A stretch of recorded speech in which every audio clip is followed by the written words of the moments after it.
بسم الله الرحمن الرحيم وأصلي وأسلم على من بعث رحمة للعالمين. Donc c'est qu'on a dit tout à l'heure, mon parent va le rédiger en français. On a dit qu'aujourd'hui nous abordons dans le ghusl, le chapitre du ghusl, ce qu'on appelle le grand lavage, ou bien le bain rituel, ou bien la lotion. Al-ghusl, premièrement, la première question dans ce chapitre, c'est ma'na al-ghusl wa hukmuhu wa daliluhu. Quel est le sens du ghusl? Alors, quel est son statut juridique et quelle est la preuve de ce statut juridique? Premièrement, al-ghusl, quand on dit ghusl lughatan, dans la langue arabe, on dit soit al-ghusl ou bien on dit al-ghasl. Les deux se disent dans la langue arabe. C'est saïlanul ma ala shay'in mutlaqan. Le fait de faire couler l'eau sur quelque chose. C'est ce qu'on appelle ghusl ou bien ghasl. Ça, c'est dans la langue arabe. Ce qui nous intéresse, quel est le sens de ghusl dans la charia?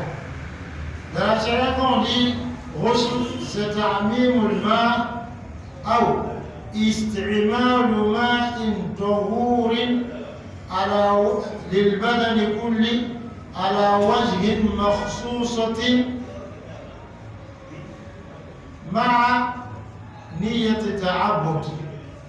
C'est le fait donc d'utiliser une eau qui est purificatrice, pour tout le corps, d'une façon spécifique, et ceci avec l'intention de l'adoration. Donc utiliser une eau qui est purificatrice, donc elle est pure, elle peut purifier autre chose, comme le passé sur les qualités d'eau. Mais tout ceci, donc on verse ça sur le corps, on fait couler sur le corps d'une façon spécifique, mais avec l'intention de l'adoration. Et ça, c'est très important. À travers cette définition, on se rend compte que le grand lavage ou bien le bain rituel revêt deux piliers. Le premier pilier, c'est ta'amimul al-badan bil ma'. Donc, le fait que l'eau touche à toutes les parties du corps. Ça, c'est la première des choses. Le deuxième pilier, c'est ami à l'intention. Donc, si quelqu'un vient, il dit, ah, il fait trop chaud, je vais prendre un bain.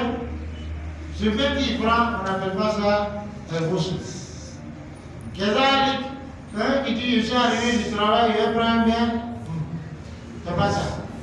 Ou bien, lui, il prend un savon vert, ou bien il voit, il se lave tout, ça finit. Ça, il n'a pas fait le bain rituel. Parce qu'on dit d'une façon spécifique. Donc cette façon est montrée par la charia. Ça, c'est le sens de al-ghusl ou bien du grand lavage. Quel est son statut juridique? Est-ce que c'est si on veut en faire le bain rituel, ou bien si on veut en faire pas, ou bien est-ce que c'est interdit? Quel est son statut juridique? On dit que le bain rituel, il est obligatoire lorsque les causes qui donnent naissance à son obligation existent. Donc si ces causes-là sont réunies, ou bien l'une de ces causes est réunie, alors le bain rituel devient obligatoire. Et quel est le verset, ou bien quelle est la preuve qu'il est obligatoire? C'est le hadith, c'est le verset coranique de la sourate 5 Al-Ma'ida, la table servie, où Allah dit wa in kuntum junuban fatahharu. Si vous êtes en état donc d'impureté majeure, alors purifiez-vous. Et c'est l'ensemble, beaucoup de hadiths rapportés par les compagnons, donc qui l'ont tiré de Rasulullah sallallahu qui nous montrent que cela est obligatoire. Et ça, dans la suite du cours, on verra cela. Et il était question de voir la définition, le statut juridique et la preuve de ce statut juridique. Donc on a fini de détailler ça. Maintenant, deuxième des questions, quels sont mujibat al-ghusl? Les choses qui font qu'on est obligé de faire le bain rituel. Et quand on dit ça, ça veut dire qu'il y a d'autres choses qu'on fait, d'autres choses pour lesquelles on fait le bain rituel, mais qui ne sont pas obligatoires, ou on n'est pas obligé de faire le bain rituel pour ces choses. Mais ici, nous, ce à quoi on s'intéresse, c'est les choses qui rendent le bain rituel obligatoire. La première de ces choses, c'est la sortie du sperme avec désir. que ce soit sorti d'un homme ou d'une femme. Et ça, si on a l'état d'éveil, pas l'état de sommeil. Parce que celui qui a l'état de sommeil, la condition de désir n'existe pas là. Parce que quand tu es en état de sommeil, tu ne sais pas ce qui y a, tu ne sais pas où tu te trouves, tu ne te contrôles pas. Mais celui qui a l'état de sommeil, donc après avoir dormi, il se retrouve, il voit du sperme, donc il est obligé de faire le même rituel. Mais on parle de celui qui est en état d'éveil et qu'il y a une sortie de sperme avec quoi? Désir. Ça veut dire que si la sortie de sperme parce que la personne est trop contente, ou bien parce que à cause d'une maladie, ou bien il est quitté en haut là-bas, il est tombé, pour ça c'est sorti. Donc ce n'est pas sorti avec désir, donc il n'y a pas obligation de faire le même rituel. Et d'où on dit cela? C'est le hadith de Ali, lorsqu'il Rasul sallallahu alayhi wa sallam lui a dit Iza khafat talma fahtasi. Et le terme khafat, c'est lorsque yani, il y a sorti le ma, l'eau qui est ici dans le hadith, c'est le mani et le sperme. Et le terme khafat, c'est le fait donc que ça sorte yani, avec une certaine pression. Et ça ne peut pas arriver, comme l'a dit l'imam Al-Shawkani, si ce n'est qu'avec désir. Et donc, la première des choses qui fait qu'on est obligé de faire le même rituel, c'est ça. La sortie des sperme avec désir. Ça, c'est à l'état d'éveil. Mais si c'est à l'état de sommeil, que ça soit, on est obligé donc, de faire le même rituel. Ça veut dire quoi? Si quelqu'un rêve qu'il a une femme et que le matin il se retrouve, il n'y a pas de sortie des sperme, donc il n'a pas à faire le même rituel. Mais il ne rêve même pas. Mais le matin il se retrouve, il y a sortie des sperme, il doit faire le même rituel. Ou bien il a fini de prier et puis il trouve du sperme, soit frais ou bien sec, sur son habit. Ça veut dire qu'il doit faire le même rituel et considérer le dernier sommeil qu'il a fait dans ce vêtement. À partir de ce dernier sommeil, toutes les prières qui viennent après, il doit les refaire. Ça veut dire quoi? J'ai fini de prier la prière de Maghreb tout à l'heure, et après la prière, il concerne voilà, le sperme, c'est bien frère. Mais je ne sais pas à quel moment cela est venu. Donc l'habit sur lequel se trouve ce sperme, frère aussi, on essaie de se rappeler quel est le dernier sommeil que j'ai fait dans ce temps. Hier, il y avait ce matin, il n'est pas dormi, après, je n'ai pas dormi, après, il n'est pas dormi, jusqu'à après, il n'est pas dormi. Donc mon dernier sommeil, c'est hier nuit. Hier nuit, peut-être après Isha. Donc tout ce que j'ai fait jusqu'à Maghrib, là, je dois reprendre. Bravo, on comprend ça? Ça, c'est la première réponse. Et c'est la même chose qu'une femme a demandé à Rasulullah sallallahu alayhi wa sallam, est-ce que la femme doit faire le même rituel lorsqu'elle rêve? Il dit, Naam, oui, si elle a vu l'eau, c'est-à-dire elle a vu le sperme. L'hadith est rapporté par Muslim.